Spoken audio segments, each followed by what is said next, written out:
नमस्कार साथियों, स्वागत है आपका अपने चैनल नितेश पांडे में। नमस्कार साथियों, मैं अभिषेक आपका स्वागत करता हूं आपके अपने चैनल नितेश पांडे में। साथियों, जैसा कि आपको अवगत है कि हमारे चैनल पर जंगे यूपी टेट एंड सीटेट का बैच चलाया जा रहा है, जिसमें आपको एक बेहतर तैयारी कराई जा रही है। उसी कड़ी में मैं आपको हिंदी विषय पढ़ा रहा हूं। हिंदी विषय में अभी तक आपको 10 कक्षाएँ दी जा चुकी हैं। आज की इस वीडियो लेक्चर में मैं आपको क्रिया से संबंधित जितना भी मैटर है वो आपको बताया जाएगा। क्रिया आपकी पूरी संपूर्ण कराई जाएगी। जितनी भी क्वेश्चन इससे बन सकते हैं वो आपको संपूर्ण अच्छी तरीके से कराए जाएंगे। तो आशा करता हूँ आपको यह वीडियो अच्छी लगेगी तो आप ज़रूर इस वीडियो को लाइक करेंगे और अपने डीएलएड के अन्य साथियों के साथ ज़रूर शेयर करेंगे। हमारे चैनल को सब्सक्राइब करेंगे और ऐसे ही हमारा साथ एक अच्छी तरह से देते रहेंगे। तो चलिए स्टार्ट करते हैं आज का अपना टॉपिक, जिसका नाम है क्रिया। स्टार्ट करते हैं आज का अपना सेशन। आज आपको क्रिया पढ़ाई जाएगी। क्रिया क्या होती है देखते हैं। आइए देखते हैं। वे शब्द जिनसे किसी कार्य के होने या काम के लिए जाने का बोध होता हो। किसी काम के होने का जिससे बोध होता है वह क्या कहलाता है? क्रिया। ठीक, जैसे एग्जाम्पल देखिए, राम क्रिकेट खेल रहा है। कोई काम हो रहा है भाई, क्रिकेट खेला जा रहा है तो कोई काम के होने का बोध हो रहा है, तो यहाँ पे क्या होगी? क्रिया क्या होगी? खेल रहा है, क्रिया होगी। जैसे राधा गाना गा रही है। राधा क्या कर रही है? गाना गा रही है। कोई काम किया जा रहा है तो गा रही है, क्या? क्रिया है। ऐसे माँ खाना पका रही है, क्या है? क्रिया है। बच्चे दौड़ रहे हैं, क्या है? क्रिया। लड़का हंस रहा है, क्या है? क्रिया। पिताजी अखबार पढ़ रहे हैं, क्या है? पढ़ रहे हैं, क्या है? क्रिया। तो आपको क्रिया समझ में आ गई है। जिसमें किसी कार्य के होने का बोध होता है वो क्या कहलाता है? क्रिया कहलाती है। ठीक, क्रिया के विकारी रूप काल से क्रिया का पूर्णता एवं अपूर्णता का बोध होता है। क्रिया के विकारी रूप से कार्य के पूर्णता या अपूर्णता का हमको बोध होता है कि हमको भाई कार्य हुआ है कि नहीं हुआ है। ठीक, तो आपको क्रिया समझ में आ गई। अब देखते हैं धातु क्या होता है। किसी भी क्रिया शब्द की उत्पत्ति धातु से होती है, अर्थात क्रिया के मूल रूप को धातु कहते हैं। क्रिया का जो मूल रूप होता है भाई वो क्या कहलाता है? धातु। जैसे राम पढ़ने गया है, इसमें धातु क्या है? पढ़। उसमें पढ़ आने प्रत्यय लग गया तो वो क्रिया बन गई। राम पढ़ाने गया है तो धातु इसमें पढ़ है। राम खेलने गया है, धातु क्या है? इसमें खेल धातु होगी, क्या होगी? पढ़ नहीं होगी, यहाँ पे गलत लिख गया है, खेल धातु होगी। ठीक, कुछ अन्य धातुएं जैसे खा पी। अन्य धातुएं कौन है? खा पी, नहा, धो, चल, खेल, पढ़ आदि। ये क्या है? ये सब धातुएं हैं। ठीक, अब देखते हैं नाम धातु क्रिया शब्द क्या है। जैसे संज्ञा नाम धातु क्रिया किससे बनती है? एक होती नाम धातु क्रिया, एक होती नाम बोधक क्रिया शब्द। ठीक, क्या होता है? संज्ञा या विशेषण में प्रत्यय अगर हम लगा दें तो वो क्या कहलाता है? नाम धातु क्रिया शब्द। क्या कहलाता है? नाम धातु क्रिया शब्द। जैसे बात प्लस आना, बतियाना। लात प्लस आना, लतियाना। गोल प्लस आना, गुलियाना। तो ये सब क्या हो गए कि नाम धातु क्रिया शब्द हो गए। ऐसे नाम बोधक क्रिया शब्द, गोली प्लस मारना तो गोली मारना। टांग प्लस अड़ाना, टांग अड़ाना। आँख प्लस मारना, आँख मारना, आँख मारना। ठीक, तो नाम बोधक क्रिया शब्द हो गए। आपको पता चल गया नाम बोधक क्रिया शब्द क्या होते हैं। अब भाई क्रिया भेद देख लेते हैं। क्रिया भेद क्या होते हैं? प्रेरणार्थक क्रिया, अर्थात कर्ता स्वयं कार्य ना करके किसी अन्य से कार्य कराता है। प्रेरणार्थक क्रिया क्या किसे कहते हैं? कर्ता भाई उसमें स्वयं कार्य नहीं करता है, किसी अन्य के द्वारा कार्य कराता है। ठीक, जैसे माँ ने पिताजी से सामान मंगाया। भाई कर्ता ने खुद काम नहीं किया। मान क्या है? कर्ता है इसने माँ ने खुद काम नहीं किया, कराया, पिताजी से सामान मंगवाया है, तो किसी और से काम अपना करवा रही हैं। तो यहाँ पे प्रेरणार्थक क्रिया क्या हो गई? सामान मंगाया। ये क्या हो गई? प्रेरणार्थक क्रिया। ठीक, आपको समझ में आ गया होगा प्रेरणार्थक क्रिया क्या होती हैं। अब भाई आगे देखते हैं। मूल क्रिया प्लस प्रत्यय, प्रथम प्रेरणार्थक क्रिया प्लस आना। ठीक, और क्या होता है? द्वितीय प्रेरणार्थक क्रिया प्लस वाना। जैसे पढ़ना एक कोई धातु है, इसमें अगर हम आना प्रत्यय लगाए तो ये हो गया पढ़ाना। लिख प्लस आना लगा दे तो लिखाना है। चलाना है मूल क्रिया, इसमें हम आना प्रत्यय लगा दें, एक मिनट, तो क्या बन जाएगा? चलाना।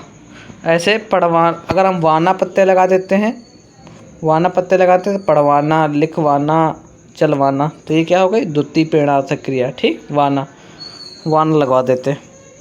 तो आपको प्रेरणार्थक क्रिया समझ में आ गई। ठीक है, अब भाई पूर्वकालिक क्रिया देखते क्या होता है। एक क्रिया के समाप्त होने पर दूसरी क्रिया का शुरू होना क्या कहलाता है, पूर्वकालिक क्रिया। एक क्रिया कोई समाप्त हो गई, भाई दूसरी क्रिया स्टार्ट हो गई, तो उसे क्या कहते हैं, पूर्वकालिक क्रिया। जैसे शब्द प्लस कर प्रत्यय, शब्द प्लस कोई शब्द है, अगर उसमें कर प्रत्यय लगा हो तो वो क्या कहलाती है, पूर्वकालिक क्रिया।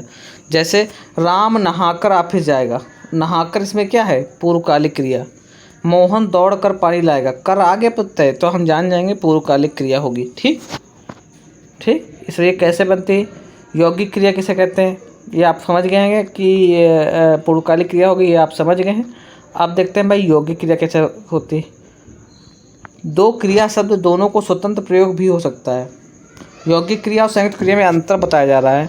दो क्रिया शब्द दोनों का स्वतंत्र प्रयोग भी हो सकता है, तो वो क्या कहलाता है, यौगिक क्रिया।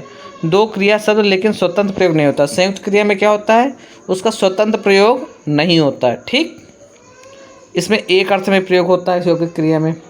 जैसे क्या होता है, खाना पीना, दो क्रिया शब्द हैं, खाना पीना, दोनों का स्वतंत्र प्रयोग है। बोलना बतियाना, चलना फिरना, एक शब्द में अर्थ भी निकल रहा है, तो ये सब क्या है, यौगिक क्रिया।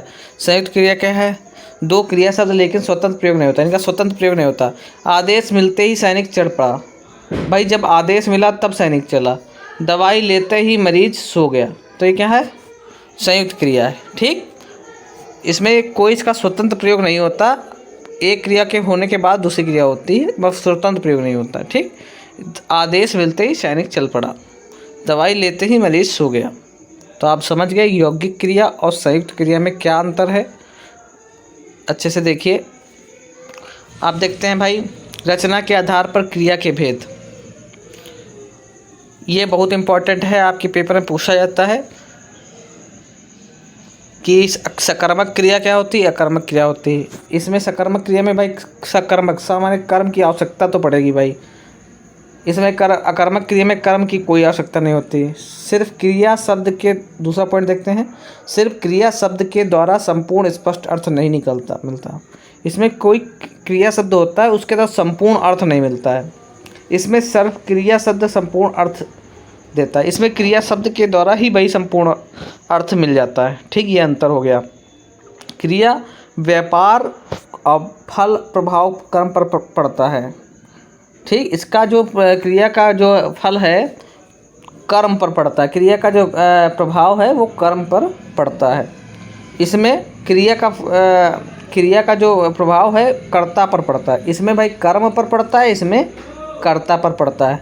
ये आप ध्यान रखिए, अभी जब एग्जाम्पल के थ्रू समझाएंगे तो आप समझ जाएंगे। ठीक है, यहाँ दो सवाल किया, क्या व किसे का जवाब आता है।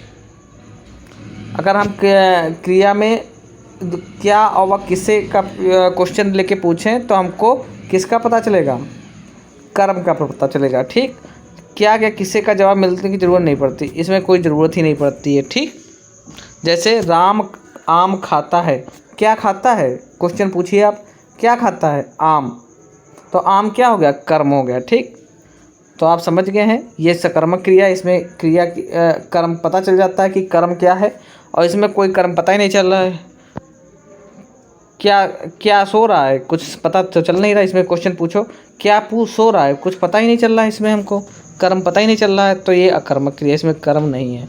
इसमें अन्य क्रिया क्या है, खाना पीना लिखना आदि।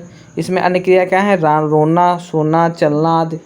ठीक, ये सब क्या है, अकर्मक क्रिया। ठीक, जैसे राम रोता है, राम चलता है, राम हंसता है, ये सब क्या है, अकर्मक, इसमें कोई कर्म नहीं है। मेन चीज़ ये है, सकर्मक क्रिया में कर्म होगा आपका, और अकर्मक क्रिया में कर्म जो है नहीं होता है। ठीक, ये मेन अंतर है।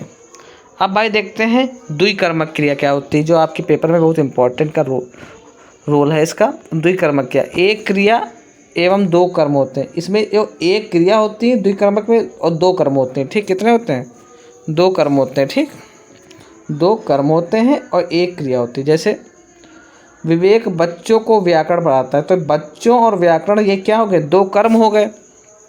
क्या पढ़ाता है, बच्चों, किसको पढ़ाते हैं, बच्चों को, तो 2 कर्म हो गया। क्या या किसे पूछो तो हमको कर्म का पता चलता है। क्रिया में अगर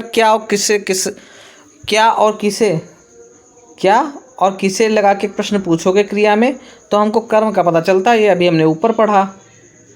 ठीक, अगर हम क्या और किसे लगा के प्रश्न पूछें क्रिया में तो हमको कर्म का पता चलता है। तो पहले हम क्या लगा के प्रश्न पूछे। विवेक क्या पढ़ाता है? व्याकरण पढ़ाता है, ये एक कर्म हो गया। विवेक किसको पढ़ाता है या किसे पढ़ाता है? बच्चों को, ये दूसरा कर्म हो गया। तो मतलब हमको 2 कर्म पता चल गए कि ये इसमें 2 कर्म आ रहे हैं, तो ये क्या हो गई? द्विकर्मक क्रिया। ठीक, अब भाई देखते हैं क्रियार्थक क्रिया क्या होती है। जहाँ क्रिया संज्ञा या नाम के स्थान पर प्रयुक्त हो, संज्ञा या नाम के स्थान पर प्रयुक्त हो, अर्थात व्याकरण में वह संज्ञा जो किसी कार्य का क्रिया का भी अर्थ देती हो, तो वो क्या कहलाते हैं? क्रियार्थक क्रिया। मतलब भाई जो संज्ञा के स्थान पर संज्ञा सबसे पहले आती है, ठीक, क्रिया के या नाम के स्थान पर प्रयुक्त हो, वो क्या कहलाती है? क्रियार्थक। जैसे टहलना स्वास्थ्य के लिए लाभदायक है। अब देखिए टहलना जो है क्रिया संज्ञा के स्थान पर प्रयुक्त हुई है और क्या हुआ है इसमें, और टहलना एक क्रिया भी है, तो ये क्या हो गई? टहलना क्या हो गई? क्रियार्थक शब्द, क्रियार्थक क्रिया हो गई। ठीक, ऐसी क्रियाओं को क्या कहते हैं? क्रियार्थक क्रिया। जैसे कहना, खाना, सोना आदि, ये सब क्या है? क्रियार्थक हैं। ठीक, संयुक्त क्रिया क्या होती है? 2 क्रिया शब्द लेकिन स्वतंत्र प्रयोग नहीं होता। संयुक्त क्रिया में क्या होता है? 2 क्रिया शब्द होते हैं लेकिन उनका स्वतंत्र प्रयोग नहीं हो पाता। जैसे संयुक्त क्रिया के 11 भेद होते हैं। आरंभ बोधक क्रिया जैसे चलने लगा, लग पड़ा। समाप्ति बोधक संयुक्त क्रिया, पढ़ चुका, खा चुका। अवकाश बोधक संयुक्त क्रिया, राम मुश्किल से सो पाया। अनुमति बोधक, बोलने दो, गाने दो। नित्यात्मक बोधक क्रिया, सही चल रही है, गा रहे हैं। अगला देखिए, आवश्यकता बोधक संयुक्त क्रिया, पढ़ना चाहिए। निश्चय बोधक संयुक्त क्रिया, राम को वनवास दे ही डालो। तो ये निश्चय बोधक हो गया, किसमें निश्चय किया जा रहा है। इच्छा बोधक, किसकी इच्छा है, खाना चाहता हूँ, इच्छा बोधक हो गए भाई, अब इच्छा प्रकट हो रही है। अभ्यास बोधक, खेला करता है, ये अभ्यास बोधक है कि इसकी अभ्यास में है कि वो खेला करता है। तो ये आप संयुक्त क्रिया के जो 11 भेद हैं ये आप जान गए हैं। ये ध्यान रखिएगा, आपको बढ़िया से नोट्स बनाइए अपनी कॉपी में। और अगर आपको ये नोट्स चाहिए तो आप हमारे टेलीग्राम चैनल को जरूर ज्वाइन कीजिए। वहाँ पे डिस्क्रिप्शन में उसका लिंक है, वहाँ पे मैं सारी PDF आपको अवेलेबल कराता हूँ।